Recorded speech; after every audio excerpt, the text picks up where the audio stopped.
Hello friends, अस्सलाम वालेकुम। सबसे पहले तमाम स्टूडेंट्स को माइक्रोसॉफ्ट वर्ड एडवांस कोर्स में खुशामदीद। जैसे कि आप तमाम दोस्तों को मालूम है कि आज हम लोगों की माइक्रोसॉफ्ट वर्ड एडवांस कोर्स की क्लास नंबर 28 है।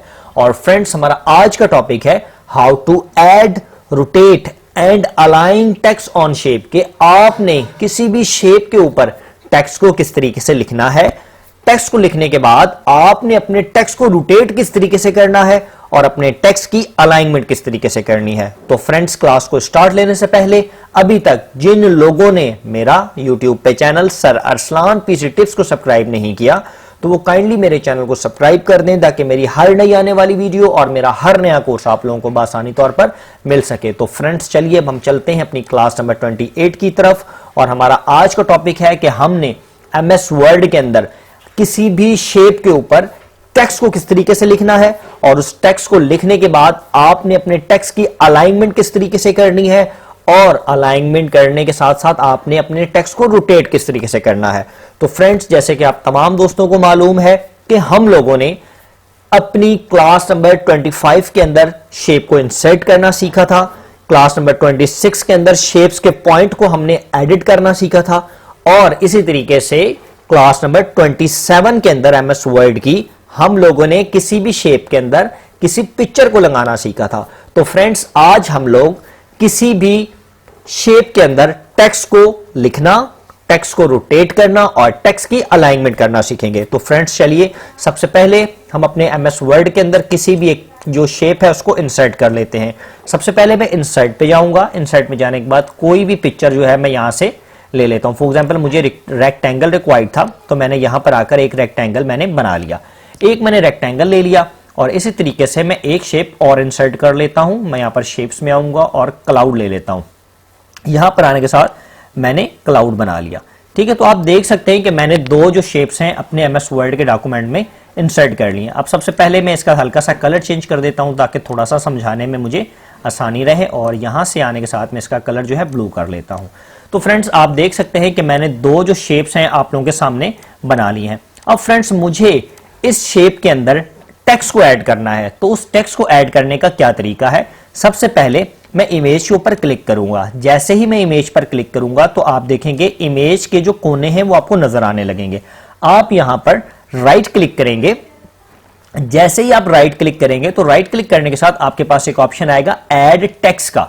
आप ऐड टेक्स्ट के ऊपर क्लिक करेंगे। जैसे ही आप ऐड टेक्स्ट के ऊपर क्लिक करेंगे तो आप देखेंगे आपकी इमेज के सेंटर के अंदर टाइपिंग कर्सर एक आ जाएगा। यानी कि वो आप कहेगा कि यहां पर आप कुछ भी टाइप करेंगे तो वो लिखा जाएगा। फॉर एग्जांपल, मैं यहां पे लिख लेता हूं कंप्यूटर, COMPUTER।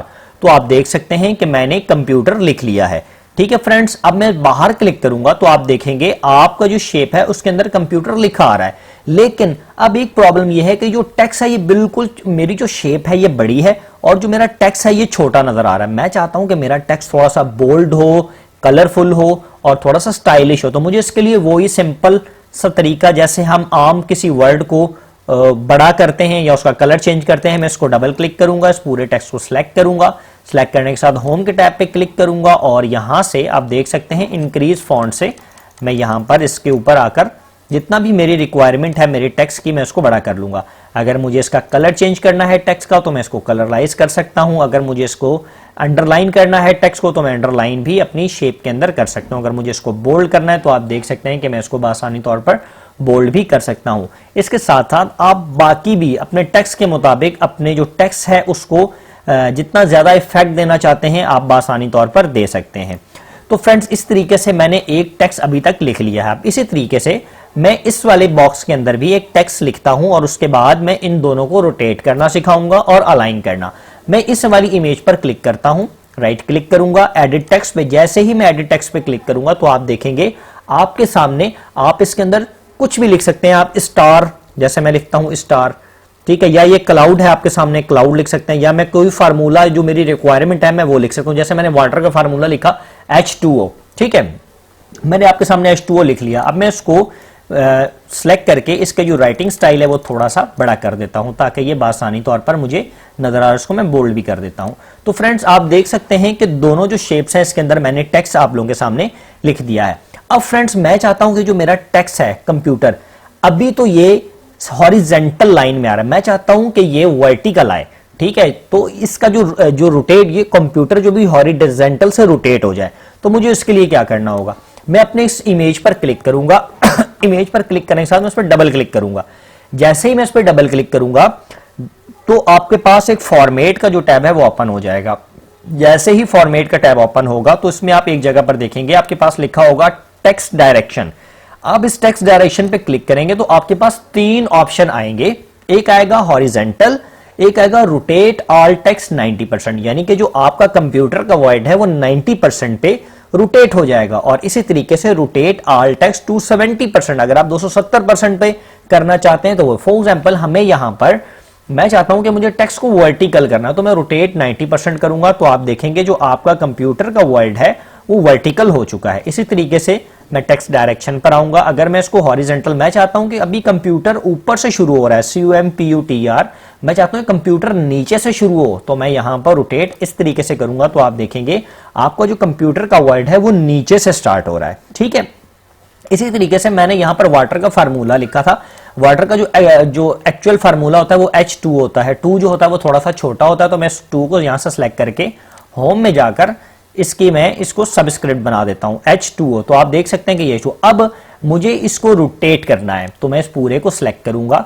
सिलेक्ट करने के साथ अगर मुझे इसको रोटेट करना है तो वो, उसके लिए मुझे क्या करना है, मैं इस इमेज पर डबल क्लिक करूंगा, फॉर्मेट का टैब मेरे पास ओपन हो जाएगा, टेक्स्ट डायरेक्शन मुझे यहाँ पे 90% पे करना है तो मैं 90% पे इस फार्मूले को लेके जा सकता हूं। अगर मुझे इसको रोटेट करना है 270 पे तो मैं 270, यानी कि नीचे की तरफ से टेक्स्ट आपका शुरू होगा H2O, ठीक है। अगर आप चाहते हैं कि H आपका ऊपर आए तो उसके लिए आपको सिंपल यहां पर आने के साथ ये वाला ऑप्शन यूज करेंगे, H आपका ऊपर चलेगा। अगर H को आपने नीचे से स्टार्ट लेना है तो टेक्स्ट डायरेक्शन में आने के साथ H आपका नीचे से स्टार्ट हो जाएगा। अब अगर आप इसको हॉरिजेंटल फॉर्म में वापस लेकर आना, फॉर एग्जांपल ये आपका कंप्यूटर का जो वर्ड है, आप चाहते हैं कि हॉरिजेंटल फॉर्म में ये वापस आ जाए, तो मैं टेक्स्ट की डायरेक्शन में हॉरिजेंटल पे क्लिक करूंगा तो जो आपका टेक्स्ट है वो हॉरिजेंटल में क्लियर हो गया।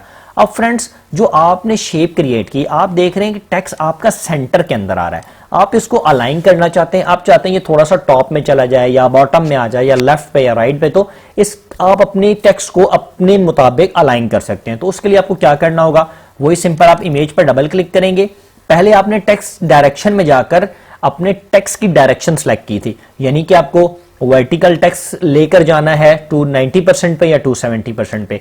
अगर आप टेक्स्ट डायरेक्शन के साथ आपने अपने टेक्स्ट को अलाइन करना है तो आपको उसके लिए क्या करना होगा, जैसे कि अलाइन टेक्स्ट आएंगे, आप चाहते हैं कि जो आपका जो टेक्स्ट है वो बिल्कुल टॉप में चला जाए, तो देखिए हम यहां से टॉप को सिलेक्ट करेंगे तो आपका जो टेक्स्ट है पूरी शेप के अंदर टॉप में चला गया। इसी तरीके से आप चाहते हैं कि जो आपका टेक्स्ट मिडल में, यानी कि पूरी इमेज के बीच में आ जाए, तो वो मिडल में आ गया। अब देखिए आप इमेज को जितना भी बड़ा छोटा करते रहिए, देखें आपका जो टेक्स्ट है वो हमेशा मिडल में रहेगा, वो आपकी मिडल की जो लाइन है उसको नहीं छोड़ेगा। इसी तरीके से अगर आप अपने टेक्स्ट को बॉटम में ले जाएं तो आप देखें, आप टेक्स्ट को छोटा करें, बड़ा करें, जो कुछ आप मर्जी करें, इसके साथ जो आपकी टेक्स्ट की अलाइनमेंट है वो हमेशा आपकी जो शेप है उसके बॉटम में रहेगी। इसी तरीके से मैं इसकी अलाइनमेंट को अगेन मिडल कर देता हूं। तो फ्रेंड्स ये तो तरीका था कि आपने किसी भी वर्ड को ऐड किस तरीके से, किसी भी टेक्स्ट को अपनी शेप के अंदर ऐड किस तरीके से करना है, ऐड करने के बाद आपने अपने टेक्स्ट की जो डायरेक्शन है उसको चेंज किस तरीके से करना है, डायरेक्शन को चेंज करने के बाद आपने अपने टेक्स्ट की अलाइनमेंट किस तरीके से, फॉर एग्जांपल ये जो H2O है, इसका जो आपने इसको आपने वर्टिकल स्टाइल में लिख लिया, पहले ये हॉरिजेंटल था, अब आपने इसको वर्टिकल में कन्वर्ट किया। अब आप इस शेप के ऊपर भी बासानी तौर पर टेक्स्ट अलाइन का ऑप्शन इस्तेमाल कर सकते हैं, जैसे कि ये लेफ्ट बिल्कुल ऊपर चला गया, सेंटर, और ये देखें राइट साइड बिल्कुल एंड में शेप के बॉटम एरिया के ऊपर ये जा चुका है, देखें लेफ्ट सेंटर राइट। तो इस तरीके से आप अपने टेक्स्ट को बासानी तौर पर जो है वो अलाइन कर सकते हैं। तो फ्रेंड्स मैं उम्मीद करता हूं कि आप तमाम स्टूडेंट्स को मेरी आज की जो क्लास है जिसमें हमने सीखा कि आपने शेप के अंदर टेक्स्ट को किस तरीके से ऐड करना है और उस टेक्स्ट को आपने रोटेट किस तरीके से करना है, और साथ साथ आपने टेक्स्ट की अलाइनमेंट किस तरीके से करनी है। तो आज की जो क्लास है वो आप लोगों को समझ आई होगी। अब हम बात करते हैं आपके प्रोजेक्ट की। तो फ्रेंड्स आप लोगों का जो प्रोजेक्ट है वो क्या है कि आपने 8-10 किस्म की शेप्स बनानी है। कुछ आप अपनी शेप क्रिएट करें एडिट पॉइंट के जरिए से, कुछ आप कस्टम शेप्स ले लें जो इसके अंदर पहले से मौजूद हैं। उसके ऊपर आप डिफरेंट टेक्स्ट लिखें, टेक्स्ट को कलराइज करें, कलराइज करने के साथ साथ आप अच्छी सी इमेजेस बनाएं, अच्छा सा टेक्स्ट डालें। किसी इमेज में आप टेक्स्ट को हॉरिजॉन्टल रहने दें, किसी को आप रोटेट करें और कोई मजेदार किस्म का लेआउट आप बनाकर दिखाएं मुझे। तो फ्रेंड्स, अब हम इंशाअल्लाह ताला अपनी नेक्स्ट क्लास में हाजिर होंगे। आज के लिए मुझे इजाजत दें। अल्लाह हाफिज।